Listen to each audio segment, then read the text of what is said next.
영상 잘 보셨어요? 박수록이 그 고백이 굉장히 눈물이 나네요.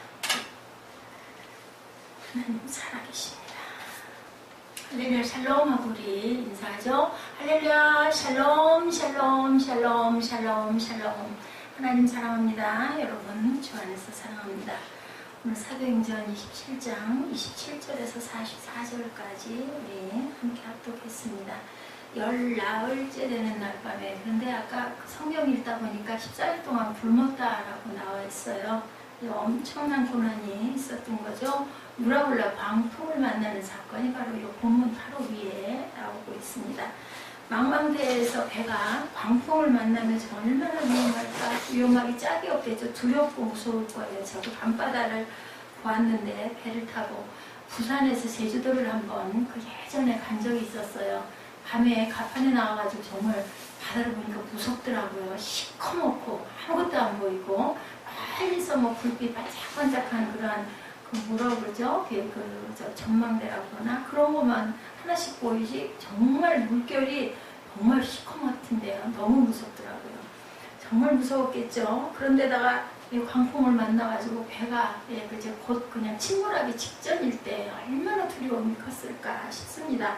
사도 바울은 자신이 쓴 서신서에 자신이 겪은 위험들을 말하면서 고린도전서 11장 25절에 봅니다. 3번 파산하고 일주야를 깊은 바다에서 지냈다라고 이렇게 고백하고 있어요. 이분이 일주야를 깊은 바다에서 지냈다는 것이 바로 오늘 본문의 말씀에 그 소개하는 사건일 것 같습니다.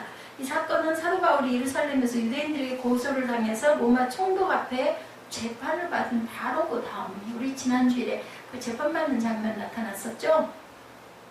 그래 그는 자신이 로마 시민권자라는 이점을 이용해서 다시 가이사 앞에 가서 호소하겠다 그래서 가이사의 법정에서 재판을 받겠다라고 하는 그러한 대목이죠. 로마 총독은 그의 권리를 존중해서 로마로 이송을 하게 되는데 율리오라는 백부장에게 책임을 맡겨 보냅니다. 백부장이 어떤 직분인지 아시죠? 100명에서 대장이에요. 1000부장은 1000명 중에 대장이고요. 50부장은 50명 중에 대장. 그러한 그 직분을 맡고 있는 사람입니다. 이 백부장 때문에 우리 본문 읽다 보니까 바울이 살아나죠. 죄수들 먼저 바다에다 던져라 했는데 죄수 먼저 던지지 않고 그죠? 이게 무거운 순서대로 밖에다, 왜냐하면 배가 가라앉게 생겼으니까. 그러한 그 내용이 오늘 본문에 나타나더라고요. 자, 이 항해를 하기에 앞서서 바울은 자기를 로마로 이송할 책임을 맡은 백부장에게 제안하는 장면이 사도행전 27장 10절에 나타나죠. 여러분이여 내가 본 이번 항해가 화물과 배만 아니라 우리 생명에도 타격과 많은 손해를 끼치리라. 바울은 알고 있었어요. 우리가 이 배를 타고 갔다가는 우리도 잘못하면 큰 손해가 날 것 같다. 화물이라는 건 배에 실려있는 어떤 그 짐들을 얘기하죠. 화물, 수화물이라고 얘기하죠. 분명하게 그럴 것이다 라고 얘기했는데 아무도 그 말을 믿지도 듣지도 않는 사건. 백부장은 바울의 말보다 선장과 선주의 말을 더 신뢰를 하고 항해를 계속하죠. 처음에는 남풍이 순하게 불어서 그레데 해변을 끼고 별 탈이 없이 항해했어요. 그런데 아니나 다를까 얼마 안 돼서 섬 가운데로부터 유라굴라 광풍이 크게 일어납니다. 그래야 배가 광풍에 쫓겨 조절하기 불가능한 상태가 되죠. 27장 13절에서 15절에 나타나 있습니다. 이런 위험을 14일 겪은 후에 조그만 섬에 착륙하는 데 성공하는 스토리가 오늘 본문 내용입니다. 여기서 우리는 하나님의 자기 백성을 안전한 곳으로 인도하시는 손길을 봅니다. 아까 여러분들 야구공 얘기 보시면서 어떠셨어요? 절대로 그 자리에는 날아올 수가 없는 공이 계속 그 부분에 의문을 갖고 하나님께서 그 야구공을 내 손에 주실까? 절대로 주실 수가 없을 거야 하면서도 그것을 소망하고 기대하고 있었던 마음이 있었는데 그만 그죠? 뭐 어디에 탁 벽에 부딪혀가지고 거꾸로 꺾여져가지고 그 자리 자기 자리로 자기 가슴에 맞고 아이 자리에 떨어지는 그 야구공. 하나님께서는 이렇게 살아계심을 우리가 보면 우연인 것 같고 기적인 것 같은 사건 속에서 하나님의 모습을 보여주시는 은혜, 그것이 꼭 성전에서 뿐만이 아니라 어느 곳에서나 있다라는 것을 여러분들 꼭 기억하시기 바랍니다. 감사, 오늘 맥주 감사 주일에서 감사에 대한 찬양을 제가 많이 했고 오늘 또 영상도 감사에 대한 영상을 계속 보여드렸어요. 꼭 제가 말씀드리는 성경 말씀이 아니어도 그런 영상 속에서 하나의 단어 속에서 여러분 가슴에 어떤 감동이 올 때 그것이 하나님께서 주시는 음성이다라고 여기시고 감사하시기 바랍니다. 오늘 우리는 안전한 것으로 인도하시는 그분의 인도하심을 항상 감사하고 알아야 되겠는데, 고난의 바다를 지나죠. 열 나흘째 광풍 27절에 나타납니다. 사도행전을 기록한 누가의 말에 의하면 이 항로에서 겪은 풍랑이 얼마나 지독했는지 20절에 보니까 여러 날 동안 해도 별도 보이지 아니하고 큰 풍랑이 그대로 있음에 구원의 여망마저 없어졌더라. 해도 안 보이고 별도 안 보이고 낮도 없고 밤도 없고 불빛이라고는 아무것도 없다. 뭐 요즘 같으면은 그죠? 뭐 멀리서 무슨 그 배들의 그 불빛 같은 거라도 항구에 불빛 같은 거라도 있을 터인데, 그때는 뭐 그런 것들이 이렇게 발달되지 않으니 얼마나 깜깜했겠나, 얼마나 무섭고 얼마나 두려웠겠나. 먹을 것도 없고 그죠? 낮에 해가 보이지 않고 밤에 달과 별이 보이지 않는 날이 이렇게 여러 날 계속됐으니 날씨가 얼마나 험악했는지 짐작할 만하죠. 이러한 상황을 만나면 정말 사람은 정신을 차릴 수가 없고 마음의 여유라고는 조금도 없죠. 그런 상황이에요. 늘상 그런 것은 아니지만 우리가 세상 살아가다 보면 정말 내가 감당할 수 없는 엄청난 일들을 만날 때가 많습니다. 그런 시련을 당할 때가 많죠. 그러면 대부분의 사람들은 그냥 손을 놓아버리고 어떻게 해요? 내 소망 모두 다 없어졌어. 힘 빠지죠. 맥 빠지죠. 그리고 그냥 어쩔 수가 없어. 운명에 맡겨야지. 이런 마음이 들 수밖에 없습니다. 그나마 자신의 능력을 믿고 있던 사람들은 그 상황을 거슬러 보려고 애쓰다가 역부족이라는 사실을 깨닫고 포기하게 됩니다. 이럴 때 우리는 어떻게 해야 될까? 스스로 해결할 수 있는 방법이 있는지 모색해 보기도 하고 시도도 해보고 그죠? 여러 가지를 그렇게 하지만 결국은 어떻게 해요? 결국은 이제는 내 힘으로 할 수 있는 것은 아무것도 없어 라는 생각을 하게 됩니다. 해와 달이 보이지 않을 정도로 험악한 기상에서 항해하는 상황에 인간의 힘과 능력은 정말 미약하고 무기력하다라는 것을 우리가 알죠. 아까 그 맥주 감사절에 열매 익은 거 보셨죠? 그 열매가 비가 오지 않고 햇빛이 없으면 아무리 영양분을 계속해서 공급해 준다 한들 그 열매가 맺을 수 있을까? 저는 그 모습들을 어젯밤에 찾으면서 그 호박 매달려 있고 포도송이 주렁주렁 매달려 있는 거 보면서 그런 생각을 했어요. 정말 하나님의 손길, 마지막 부분은 하나님이에요. 여러분들, 마지막은 내가 노력해야 돼요. 우리 학생들은 열심히 공부해야 됩니다. 그래야 내가 갈 길을 갈 수가 있어요. 공부 안 하고 뭐 기도만 한다고 성경만 읽는다고 절대로 성경이 잘 나오지 않아요. 그 본문에 맞는 열정을 가지고 열심히 어떻게 최선을 다해서 땀 흘리고 노력하고 그 길을 향해서 달려가야 됩니다. 근데 마지막 이루시는 것은 아까 야구공 마지막에 가서 자신의 가슴에 맞아서 떨어지듯이 마지막은 하나님께서 항상 수확하신다는 걸 잊지 마시고 먼저 기도하시고 마칠 때 기도하시는 저와 여러분 되시기 바랍니다. 항상 하나님이 보고 계세요. 사도행전 27장 22절입니다. 내가 너희를 권하노니 이제는 안심하라 이렇게 나타나 있죠. 21절에 보니까 뭐라고 말씀하고 있어요? 21절에 27장 21절 한번 보죠. 여러 사람이 오래 먹지 못하였으면 바울이 가운데 서서 말하되 여러분이여 내 말을 듣고 글에 대해서 떠나지 아니하여 이 타격과 손상을 면하려면 좋을 뻔했다. 그런데 이제 안심해라. 너희 중 아무도 생명에는 아무런 손상이 없겠고 오직 백분이라. 내가 속한 바곧 내가 섬기는 하나님의 사자가 어젯밤에 내 곁에 서서 말하되 바울아 두려워하지 말라. 내가 가이사 앞에 서야 하겠고 하나님께서 너와 함께 항해하는 자를 다 내게 주셨다 하셨으니 기도했는데 기도 응답을 받은 거예요.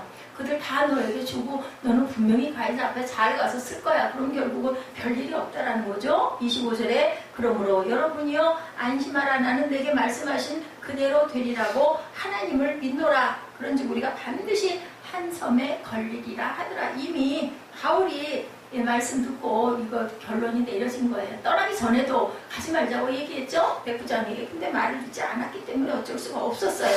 이러한 때 우리를 안내하신 하나님의 손길이 모든 것을 결정해 주시니까 그 손길에 맡겨야 된다는 거죠. 믿음으로 거친 바다 이제 뭐 배 탔으니 어떻게 해요?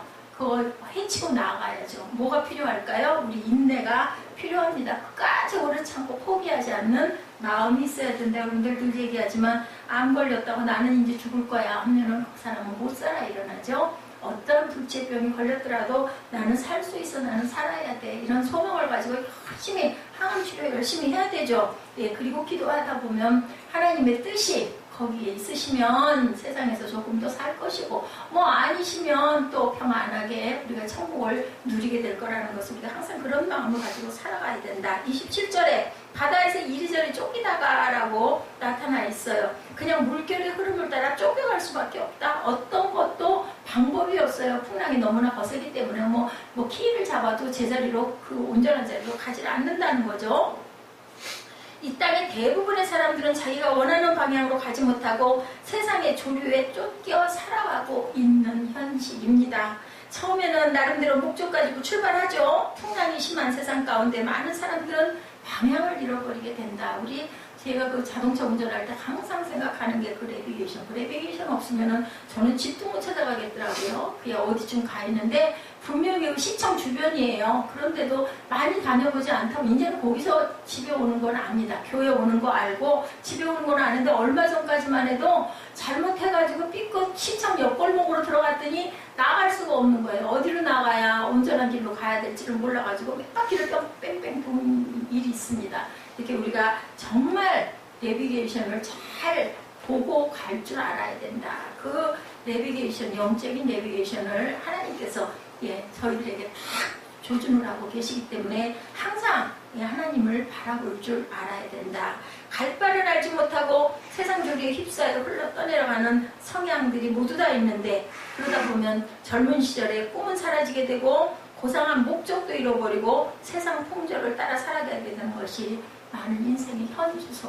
슬프죠? 그렇게 되지 않기를 다들 그렇게 안 해요. 학교 다닐 때, 학창시절에, 중고등학교 때, 대학 들어가서 또 그리고 나서도 또 취직시험 보면서 그 어려운 경쟁 듣고 입사하면서 이렇게 살아가리라고, 이렇게 살고자 하는 사람은 아무도 없습니다. 사람들은 말합니다. 어디를 가든 좌초되지 않는 것만도 다행이다. 그래요. 맞아요. 무너져 내리지 않는 것만도 다행이다.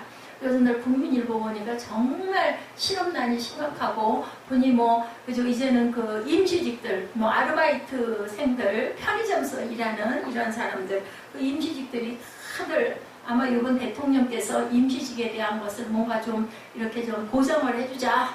그런 그 얘기가 있다 보니까 밀어붙여가지고 2만여 명이 그 촛불 시위를 하는 그런 모습을 제가 잠깐 봤습니다.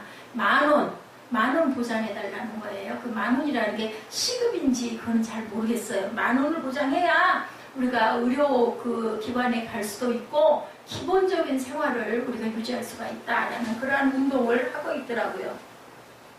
어떤 배는 미지의 세계로 나가서 전혀 뜻밖의 행운을 얻는 경우도 있어요. 가끔은. 근데 그것은 정말 기적적인 일이죠. 일부분입니다. 떠밀려가는 항해는 위험하게 짝이 없고 원치 않는 곳으로 나가다 결국은 파선하기 쉽다. 히브리서 기자는 주님을 믿는 사람들도 세상 조리에 휩싸여 떠내려가서는 가는 자가 되지 않도록 경고하고 있습니다.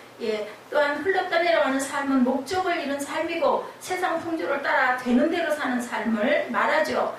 그러면 목적지에 도달할 수도 없고 결국은 좌초되는데 대단히 위험한 일이죠. 사도 바울처럼 방향과 목적을 잃지 말아야 되는 것이 오늘 귀한 메시지입니다. 사도행전 27장 24절이죠.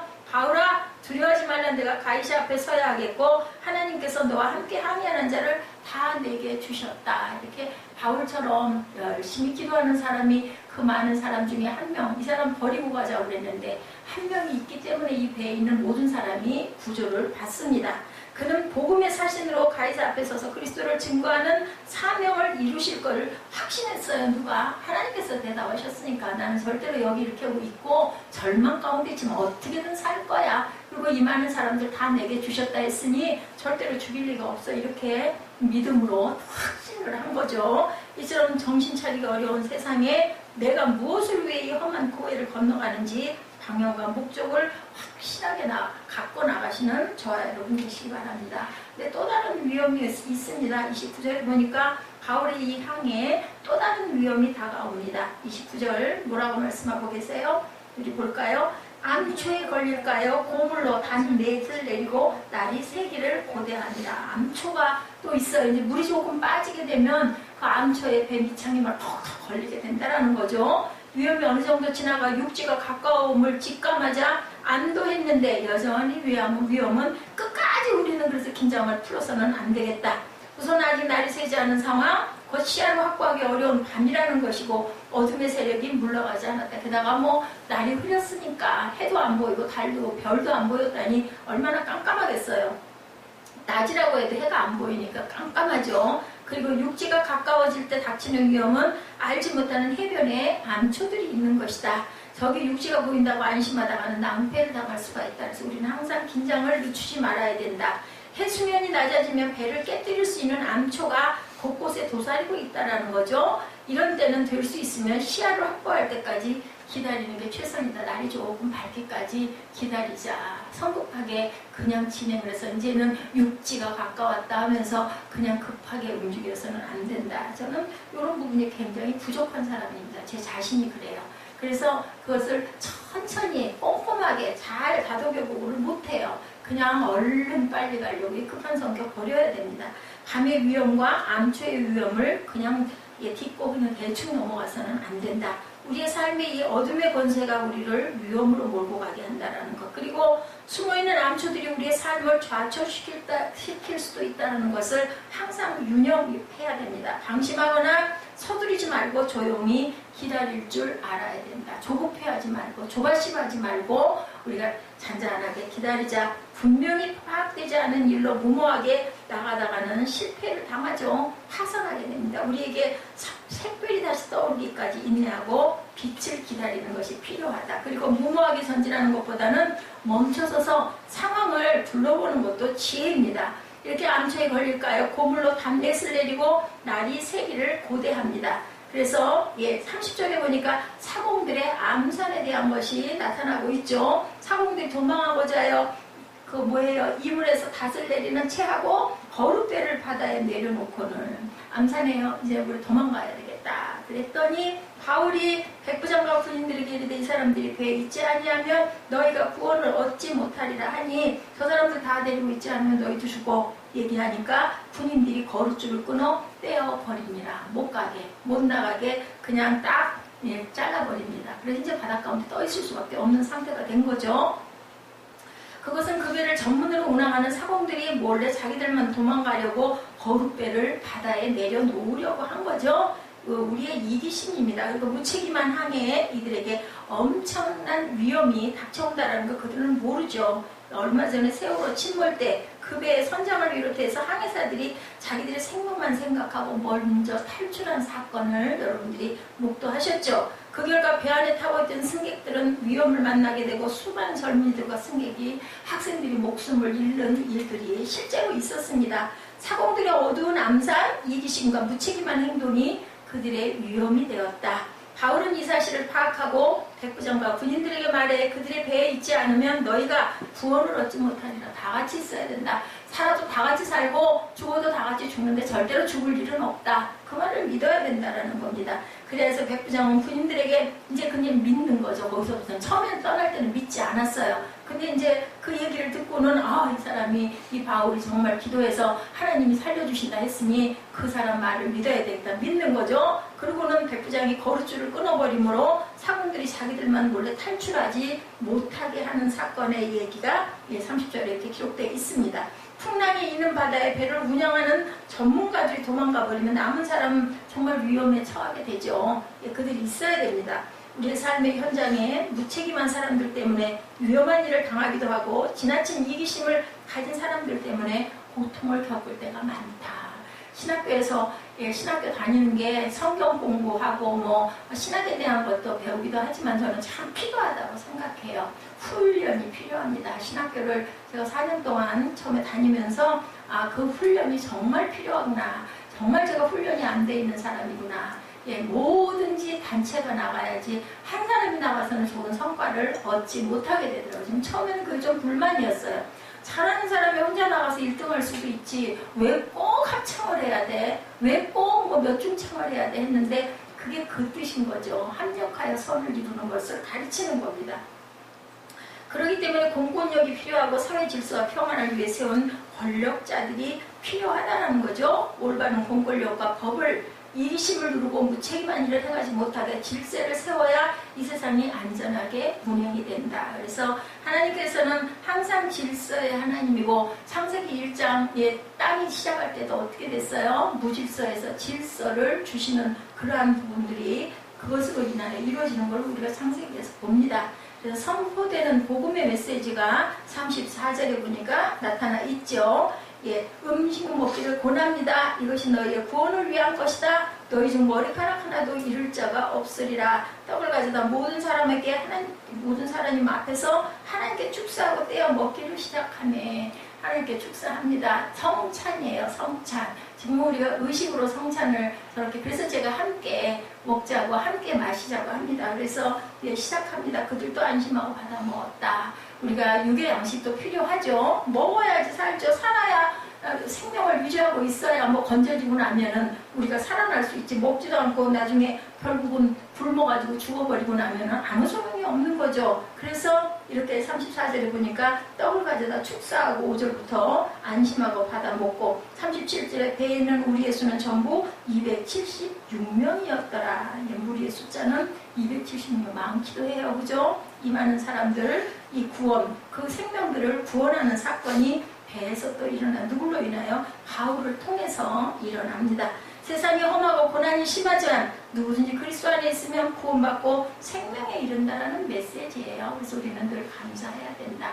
아, 나는 왜 저 사람만큼 내가 성공을 못할까? 내가 왜 좀 돈을 좀 많이 못 벌까? 내가 좀 더 편한 자리에 왜 없을까? 물론 이런 마음이 들 수도 있겠지만 나보다 못한 사람들은 또 얼마나 많겠어요. 그 생각하시면서 하나님께서 내게 주신 분복을 기뻐하시고 먼저 감사하시기 바랍니다. 침몰하는 세월호 내부에 울려 퍼진 메시지, 거짓 메시지 전하는 자들이 있죠. 그들에게 움직이면 위험하니까 조용히 방에서 기다리라고 그 메시지 보내놓고 자기들은 그 선장을 비롯해서 모든 중요한 요직의 사람들은 다 그 작은 배 타고 도망가 버리는 사건이 세월호에 있었습니다. 결국은 조용히 기다리라는 것이 그게 뭐예요? 구원의 메시지가 아니라 죽이고자 하는 메시지. 그래서 우리가 참 이것을 잘 분별할 줄 알아야 된다. 근데 뭐 저 같아도 거기 있으면서 조용히 하고 기다려라 하면 기다리겠지. 뭐 튀어나가가지고 살겠다고 할 수 있겠어요? 못했겠죠? 자, 세상을 알아가는 사람들도 그리스도의 복음이 아닌 사욕을 만족시켜주는 메시지들이 난무하고 그것에서 우리가 미혹받지 않도록 항상 깨어 있어야 된다. 어디에 투자를 하고 어디에 진출을 해야 할지 세상 공식과 요란한 정보들이 사람들의 귀를 사로잡고 구원의 메시지로 그것들이 들릴 수도 있다라는 거죠. 이럴 때 우리는 구원의 메시지를 받고 그 말씀으로 인해 구원에 이르렀으니 엄청난 복을 받은 것이다 라고 생각할 수가 있습니다. 아직 이 구원의 메시지를 알지 못하고 헛된 정보에만 귀를 기울이고 있는 수많은 사람들에게 우리는 온전한 구원의 메시지를 전해줄 줄 알아야 된다. 바울과 같은 온전한 메시지를 전해야 되겠죠. 그래서 목자는 참 목자여야 합니다. 메시지에 대한 신뢰가 35, 6절에 나타나죠. 아까 우리가 함께 읽었던 것처럼 그들은 안심하고 다 안심하고 받아 먹었다라고 이렇게 기록되어 있습니다. 바울의 말을 이제부터 믿은 거죠. 이게 바로 구원으로 나아가는 길입니다. 하나님이 주신 메시지를 받아들이고 신뢰하게 될 때 험한 세상에서 구원의 길이 열린다는 것. 그러나 그 메시지를 거부하고 받아들이지 않는 자들에게는 자기 방식을 고집하게 되죠. 그러면 그는 하나님의 은혜에 참여하지 못한다. 사무엘아 얘기했지? 예배 시간 거의 다 끝났어. 좀 참아. 언제적 그렇게 공부를 열심히 해가지고 무슨 문화가 또 들어왔어. 안 하던 짓을 또 하네. 왜 그걸 들여다보고 앉아있어. 이렇게 어른들의 말을 온전하게 안 들으면 온전한 길로 못 가. 너희들은 아무리 내가 더 잘 아는 것 같고 내 방식이 옳은 것 같지만 그 경험이 있는 사람들 얘기를 잘 참고할 줄 알아야 된다. 물론 네가 고집하는 게 다 틀리지는 않겠지만 어른들이 계속 반복해서 얘기할 때 그게 맞으니까야. 예배 1시간 아까워하지 말어. 예배 드리고 한두 시간 자고 그리고 집중해서 공부해야 그게 집중력이 생기지. 계속해서 잠 안 자고 진리고로 들여다보고 앉아있다고 되는 것도 아니고 예배 시간에 그리고 예배를 안 드리려면 차라리 방으로 들어가. 예배 드리기 싫고 나 이거 공부할 거야 그런 마음 들면 그 앞에 앉아가지고 내려다보고 그 노트에다가 그 뒤에다 뭐 쓰고 있고 그렇게 하지 말고 들어가라고. 아까 내가 여러 번 얘기했어. 응? 예지가 공부하니까 또 그게 또 부럽고 보기가 좋아? 사무엘은 예지 영향을 엄청 많이 받아. 어릴 때부터 같이 자라가지고. 그래서 항상 본이 중요합니다. 옛적에 사마리아가 아람 군대에 둘러싸여 기근이 심하고 굶어 죽은 자들이 속출할 때 선지자 엘리사를 통해서 야훼께서 이르시되 내일 이맘때에 사마리아 성문에서 고운 밀가루 한 스아를 한 세겔로 매매하고 보리 두 수아를 한 세겔로 매매하리라. 열왕기하 7장 1절에 이런 구원의 메시지가 주어졌었어요. 근데 사람들이 그걸 믿지 않는 사건이 있었죠. 왕을 보좌하는 한 신하가 그 말에 반박을 하고 믿지 않았을 때 그는 그 구원의 현장에서 유일하게 생명에 이르지 못하고 성문을 지키다가 궁중들의 발에 밟혀 죽게 되는 사건이 열왕기하에 나타납니다. 구원의 메시지를 믿고 마음의 안정을 가진 자들은 험악한 풍랑 가운데서 반드시 구원을 얻게 된다는 것을 우리가 절대로 잊어버리지 말아야 된다. 항상 하나님의 말씀 속에서 우리는 뭐 해야 돼요? 하나님께 감사할 줄 알아야 된다는 거죠. 그래서 우리가 하나님께서 주신 것이라는 것을, 하나님의 위대하고 크신 사랑이시라는 것을 절대로 잊어버리지 말아야 된다. 히브리서 기자가 말합니다. 4장 16절에 우리가 용기를 가지고 하나님 앞에 나아가자 그분의 사랑과 자비를 입고 필요에 따라 베푸시는 은혜와 도우심을 받도록 하자. 하나님의 도우심과 은혜를 항상 사모하시고 받으셔야 됩니다. 여러분들은 예수 믿고 구원을 받았기 때문에 여러분 안에 성령이 계세요. 그런데 그냥 무시하고 내 경험과 내 상식으로 가려고 하는 마음을 자꾸 먹게 되면 그건 맨날 들어봐야 똑같은 소리지. 그렇게 되다 보면 성령께서 일을 하시지 않고 나중에는 무뎌집니다. 그래서 아무것도 일어나지도 않고 아무 느낌도 없어집니다. 그렇게 되면 안 되겠죠. 천국은 우리가 가진 무엇으로 만들어가는 게 아니라 하나님께서 마련해 놓으신 것들을 가지고 다른 성도들과 함께 열심히 나누어 가질 때 생긴다는 것을 우리가 절대로 잊어버리지 말아야 됩니다. 그래서 부자가 천국에 들어가는 것이 낙타가 바늘길을 통하는 것보다 낫다. 우리 새벽 예배 때 함께 나눈 그런 말씀이죠. 절대로 잊어버리면 안 되겠다.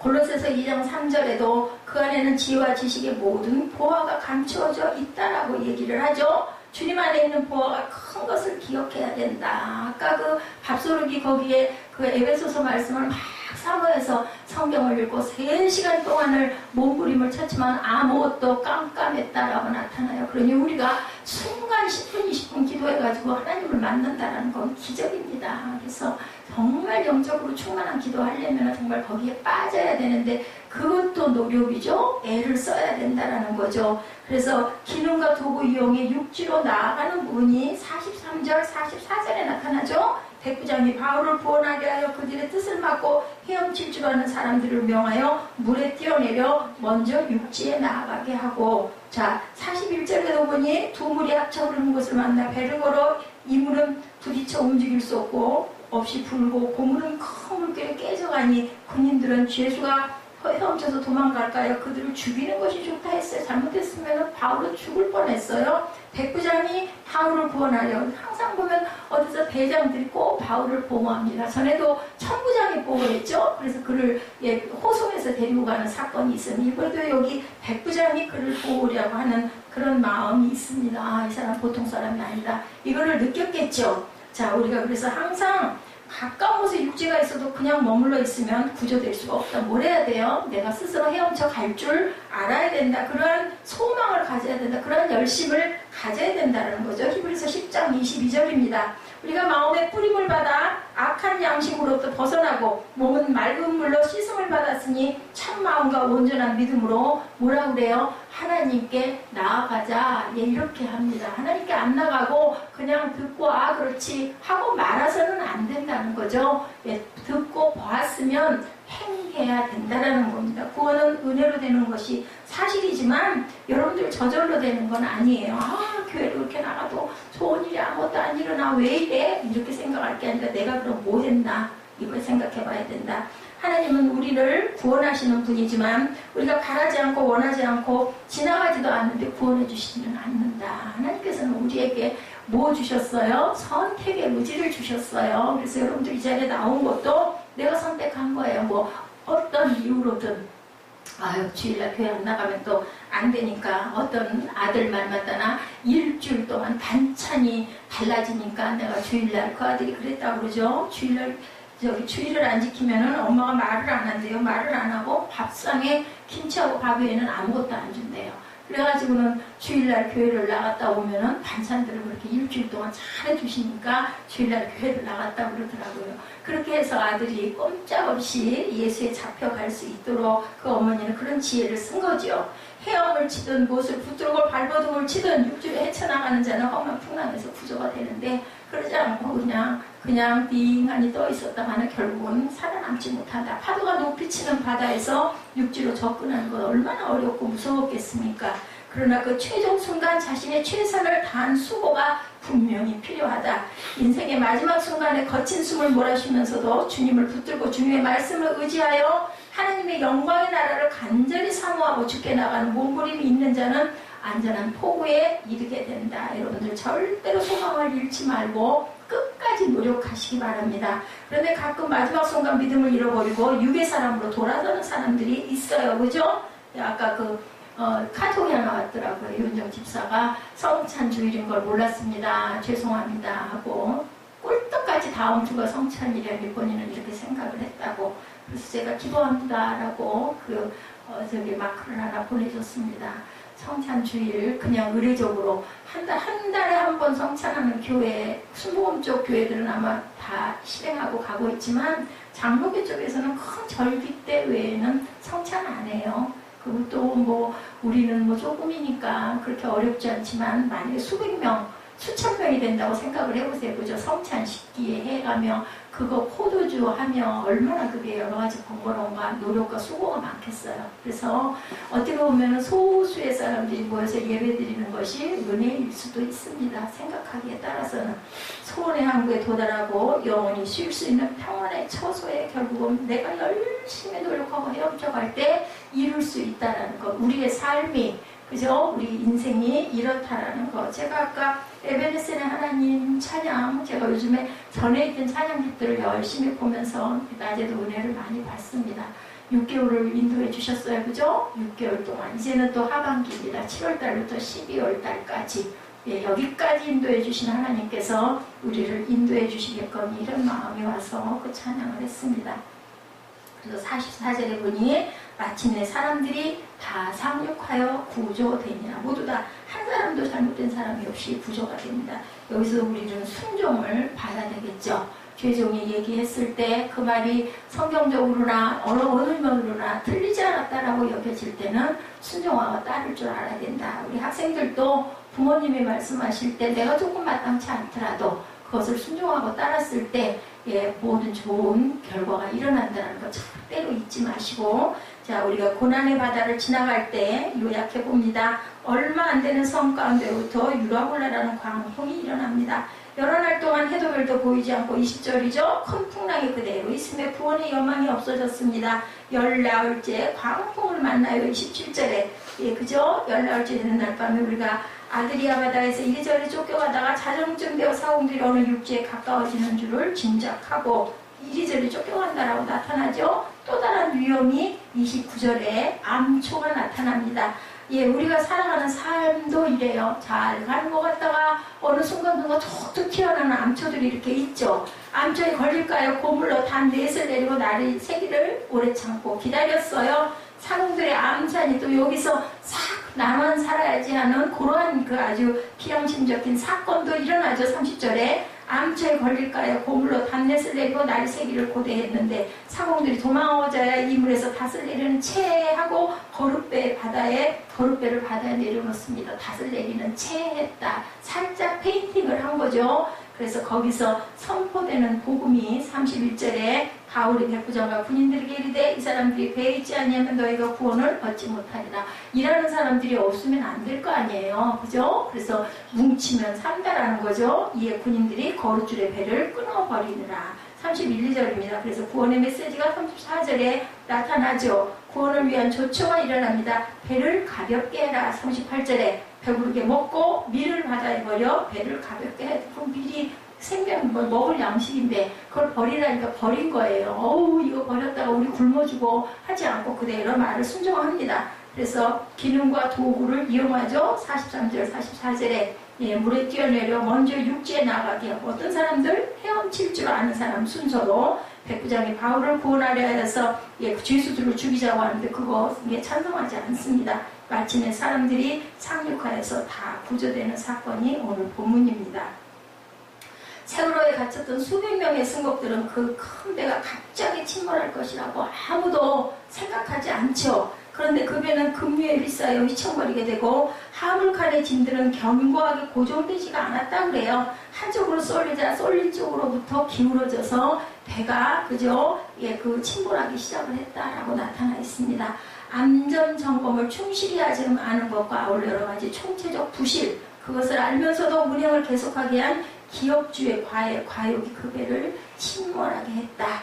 그러나 아직 기회가 없는 것은 아니었죠. 승객들에게 이 배의 운명이 어떻게 될 것인지 아는 자들이 충분히 정보를 주면서 대피하게 하고 구명보트를 띄우는 조치를 취했더라면 거의 다 구조될 수도 있었다는 거죠. 근데도 어땠어요? 선내에 울려 퍼지는 방송은 그들의 생명을 살리는 안내가 아니고 죽음의 자리에 묶어놓는 속임수의 방송이었습니다. 안전을 위해 일해야 할 자들은 자신들의 안전만 챙기고 도망가 버리고 말해서 오늘 똑같은 얘기예요. 배 내려가지고 살짝 빠져나가려고 그랬던 사건이 있었죠. 급히 달려오는 해양경찰의 방송도 들을 수가 없었다고 합니다. 그래서 수많은 어린 학생과 승객들이 배와 함께 수상돼서 제가 얼마 전에도 방송에서 들었어요. 유골들이 또 발견이 됐다고 선체 앞부분에서. 얼마나 마음이 아픕니까? 그죠? 누구의 유골인지 그런지 또 그죠? 검사를 하겠죠. 그래서 어떤 아이의 뼈인지 얼마나 부모들의 마음이 아플까. 그럴 줄 누가 알았겠어요. 그 수학여행 가려고 배를 탈 때까지만 해도 아무도 몰랐을 겁니다. 우리가 살아가는 세상은 인간이 저지른 죄악으로 인해서 끊임없이 시험의 물결과 생명을 위협하는 광풍이 이렇게도 일어나고 있다라는 것. 그런 상황에서 어떤 배는 침몰을 하고 어떤 배는 안전하게 소원의 항구로 도달한다라는 것. 침몰하는 배에 탄 승객이라는 것은 침몰하는 것이 아니다라는 것. 적절한 조처가 있으면 구조받을 수 있고 안전한 곳으로 안내를 받을 수도 있다라는 것을 잊지 마시기 바랍니다. 위험을 먼저 깨달은 자가 정확한 메시지를 전달해야 되고 위험에 처한 곳에서 빨리 나가야 된다라고 온전하게 외칠 줄 알아야 된다. 그게 뭐예요? 우리 복음 선포예요. 그죠? 땅 끝까지 복음 선포. 그런데 어떤 메시지는 안전하니 그대로 있으라고 거짓 그 정보들이 흘러나오는 것 이단들이죠. 그런 속임수에 우리가 절대로 넘어가서는 안 된다. 그 소리를 듣고 그냥 있다가는 멸망하고 맙니다. 어떤 딸이 그 이단에 빠져가지고 아주 부모님이 그 딸을 구해내려고 엄청나게 고생했다라는 얘기가 국민일보에 실린 걸 제가 엊그저께 봤습니다. 무슨 성경 공부한다고 그렇게 나가더니 아예 집을 나가가지고 돌아오지를 않아서 온 가족이 그냥 매일같이 그 딸들을 붙들고 그냥 그걸 구출해내려고 엄청난 고생을 해서 결국은 몇 달 만에 돌아왔다는 얘기를 봤어요. 그 딸도 그걸 알고 갔겠어요. 너무 신비해서 갔었다라고 얘기하고 있더라고요.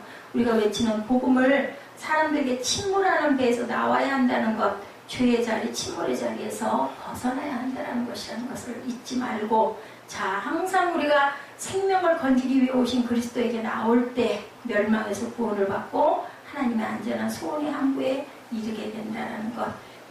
내가 구원받겠다고 나만 비겁하게 나만 살겠다고 헐레벌떡 해서도 안 되고 내 아버지나 어머니, 내 자식과 친지가 침몰하는 자리에 있는데도 우리는 외치지 않고 그냥 두고 있다면 세월호 선언과 다름이 없다. 내 주변에 가장 가까운 사람들을 꼭 예수 믿도록 그렇게 해서 조금씩 퍼져나가도록 우리가 항상 노력하고 애써야 된다.